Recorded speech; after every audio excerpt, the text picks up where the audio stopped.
চেয়ারে বসতে পারতাম না।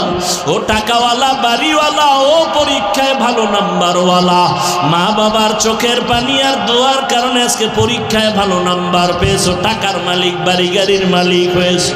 আজকে কত আরামে গাড়ি নিয়ে ঘুরো। আর এই নওগাঁ জেলায় তোর বাবা মা কত কষ্ট করিয়া চলাফেরা করছে, গাড়ি ভাড়া দেওয়ার মতো টাকাও ছিল না। আজ আল্লাহ তোমারে টাকা দিছেন, মা বাবার কথা মনেও করো না, দোয়াও করো না।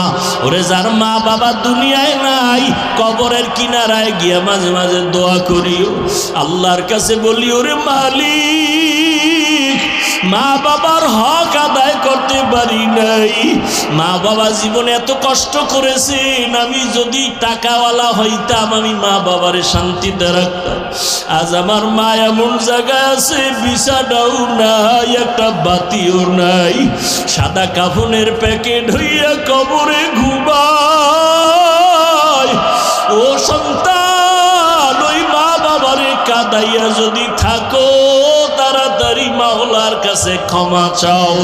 আর যার মা বাবা বেঁচে আছে, বাবারে গিয়ে ক্ষমা চাও, হাত ধইরা বলিও, বাবা তোমার ঋণ আদায় করতে পারবো না, দয়া করে তুমি মাফ করে দাও। ও যুবকেরা, যদি মায়ের সাথে কষ্ট দিয়া বেয়াদবি করো, মায়ের বাসায় গিয়া বলবি, মা তুমি দোয়া করলে আমার মাওলা কবুল করবে, তোমার মনে বোধহয় কষ্ট গেছে, এজন্য আমার আমল নাই, আমার কান্না নাই, মোনাজাতে পানি নাই।